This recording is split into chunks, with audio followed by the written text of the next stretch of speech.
Hello, Assalamualaikum. Welcome back.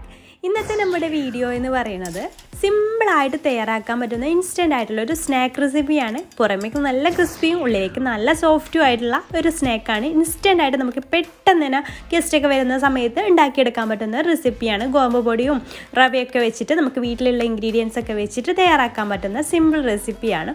അപ്പോൾ നമ്മുടെ ഈ ഒരു വീഡിയോ എന്ന് പറയുന്നത് ഗിവ് അവേയുടെ 6ാമത്തെ വീഡിയോ ആണ്. ഇനി കുറച്ച് ദിവസം കൂടെ ബാക്കിയുള്ള ഒരു 5 ദിവസം കൂടെ കഴിഞ്ഞാൽ നമ്മുടെ ആ ഒരു വിന്നറിനെ അനൗൺസ് ചെയ്യും. ഫസ്റ്റ് പ്രൈസ് 10,000 രൂപ. ആർക്കാണ് ആ ഭാഗ്യശാലി നമുക്ക് അറിയണ്ടേ? അപ്പോൾ എല്ലാവരും മാക്സിമം പാർട്ടിസിപ്പേറ്റ് ചെയ്യുക. എല്ലാവർക്കും ഓൾ ദി ബെസ്റ്റ്. നമുക്ക് നേരെ വീഡിയോയിലേക്ക് കിടക്കാം. ഇതുണ്ടാക്കിയെടുക്കാൻ വേണ്ടിയിട്ട് ഒരു ബൗൾ എടുത്തിട്ടുണ്ട്. ആ ബൗളിലേക്ക് 1 കപ്പ് ഗോതമ്പ് പൊടിയാണ് ഞാൻ എടുത്തിട്ടുള്ളത്. പിന്നെ അതിലേക്ക് 1/2 കപ്പ് റവയാണ് ചേർക്കുന്നത്. വറുത്തതോ വറുക്കാത്തതോ ഏത് വേണമെങ്കിലും നിങ്ങൾക്ക് ചൂസ് ചെയ്യാവുന്നതേ ഉള്ളൂ കേട്ടോ. അപ്പോൾ 1 കപ്പ് ഗോതമ്പ് പൊടിയും 1/2 കപ്പ് റവയും പിന്നെ ഒരു ചെറിയൊരു സവാള ചെറുതായിട്ട് കൊത്തി അരിഞ്ഞത് ചേർത്ത് കൊടുത്തിട്ടുണ്ട്. ഒരു ചെറിയ പീസ് ഇഞ്ചിയും ചെറുതായിട്ട് അരിഞ്ഞത് ചേർത്ത് കൊടുത്തിട്ടുണ്ട്.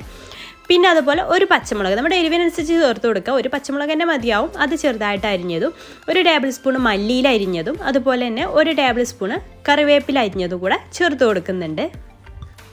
പിന്നെ നമ്മുടെ ഈ ഒരു വീഡിയോ ഫസ്റ്റ് ആയിട്ട് കാണുന്നവരുണ്ടെങ്കിൽ ഗിവ് അവേയുടെ ഡീറ്റെയിൽസ് അടങ്ങിയിട്ടുള്ള വീഡിയോയുടെ ലിങ്ക് ഞാൻ ഡിസ്ക്രിപ്ഷൻ ബോക്സിൽ കൊടുക്കാം കേട്ടോ.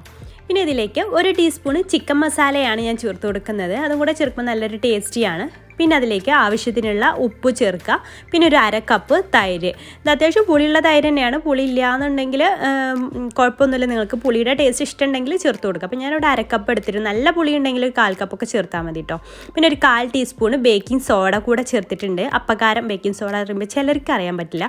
അപ്പോൾ ഡൗട്ട് ഉണ്ടാവും ചില ആൾക്കാർക്ക്. അപ്പോൾ അതുകൊണ്ടാണ് അപ്പക്കാരം എന്ന് പറഞ്ഞത്. ചില നാട്ടിൽ അവിടെ സ്ഥലത്തൊക്കെ അപ്പക്കാരം എന്ന് പറയാറുണ്ട്.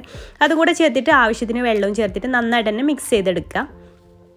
വെള്ളം നന്നായിട്ട് കൂടി പോവരുത്, അതുപോലെ തന്നെ കുറഞ്ഞു പോവരുത്. ഇതിൻ്റെ കൺസിസ്റ്റൻസി എങ്ങനെയാണെന്ന് പറയാം. അതുപോലെ എടുക്കുന്ന സമയത്ത് നമുക്ക് ഇങ്ങനെ ചെറിയ ബോളാക്കി എടുക്കാൻ പറ്റുന്ന ആ ഒരു പരുവത്തിലാണ് നമ്മുടെ ഇതിൻ്റെ ഒരു കൺസിസ്റ്റൻസി എന്ന് പറയുന്നത്.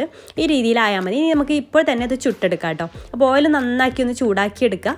അതിനുശേഷം അതിലേക്ക് ഓരോന്നായിട്ട് എടുത്തിട്ട് ലോ ടു മീഡിയം ഫ്ലെയിമിലിട്ട് ഫ്രൈ ചെയ്തെടുക്കാം. നല്ല ഹൈ ഫ്ലെയിമിലിട്ട് പെട്ടെന്ന് തന്നെ കരിഞ്ഞു പോകും കേട്ടോ. അപ്പോൾ ലോ ടു മീഡിയം ഫ്ലെയിം ആ ഒരു തീയിലിട്ടിട്ട് നമുക്കിത് എല്ലാം കൂടെ ഫ്രൈ ചെയ്തെടുക്കാം. നമുക്ക് കൈ വെച്ചിട്ടോ അല്ലെങ്കിൽ സ്പൂൺ വെച്ചിട്ടോ ഒക്കെ ഇതുപോലെ ബോൾസ് ആക്കിയിട്ട് ഇട്ട് കൊടുക്കാം കേട്ടോ. അപ്പോൾ ഞാനിവിടെ കൈ വെച്ചിട്ടാണ് ഈസി ആയിട്ട് എനിക്ക് തോന്നിയിട്ടുള്ളത്. അപ്പോൾ കൈ വെച്ചിട്ടാണ് ഇങ്ങനെ ബോൾസ് ആക്കി എടുക്കുന്നത്. എന്നിട്ട് ഒരു സൈഡ് ഇങ്ങനെ ഒന്ന് ഏകദേശം ഒന്ന് ആയി വരുമ്പോൾ നമുക്ക് മറിച്ചിട്ട് കൊടുക്കുക. എന്നിട്ട് എല്ലാ ഭാഗവും ഒരുപോലെ ബ്രൗൺ കളർ ആവുന്ന സമയത്ത് ഓയിലിൽ നിന്ന് കോരിയെടുക്കാം.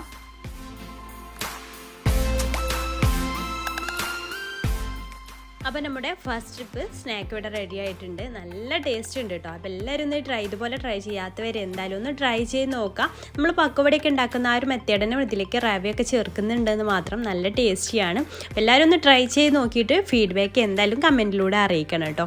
ഇതുപോലെ നമുക്ക് ബാക്കിയുള്ളതെല്ലാം ഒന്ന് ചുട്ടെടുക്കാം. അപ്പോൾ നമ്മുടെ ഇന്നത്തെ ഒരു വീഡിയോ നിങ്ങൾക്ക് ഇഷ്ടമായിട്ടുണ്ടെങ്കിൽ ലൈക്ക് ചെയ്യാം. മറ്റുള്ളവരിലേക്ക് ഷെയർ ചെയ്യുന്നത് താല്പര്യം ഉണ്ടെങ്കിൽ ഷെയർ ചെയ്യാനും മറക്കരുത്. പിന്നെ ഗിവ് അവേയിൽ പങ്കെടുക്കുന്നതിന് മുമ്പും നമ്മുടെ വീഡിയോ കാണുന്നവരും ഒക്കെ നമ്മുടെ ചാനൽ സബ്സ്ക്രൈബ് ചെയ്യാത്തവരുണ്ടെങ്കിൽ പ്ലീസ് ഒന്ന് സബ്സ്ക്രൈബ് ചെയ്തിട്ട് സപ്പോർട്ട് ചെയ്യുക. സബ്സ്ക്രൈബ് ചെയ്യുമ്പോൾ തൊട്ടടുത്തുള്ള ബെല്ലൈക്കണിൽ ഓൾ എന്ന ഓപ്ഷൻ പ്രത്യേകം എനാബിൾ ചെയ്യാനായിട്ട് പ്രത്യേകം ശ്രദ്ധിക്കുക കേട്ടോ. അപ്പോൾ ഇൻഷാ അല്ലാഹ് പുതിയൊരു നല്ല റെസിപ്പിയായിട്ട് നമുക്ക് അടുത്തൊരു ദിവസം കാണാം. Thank you.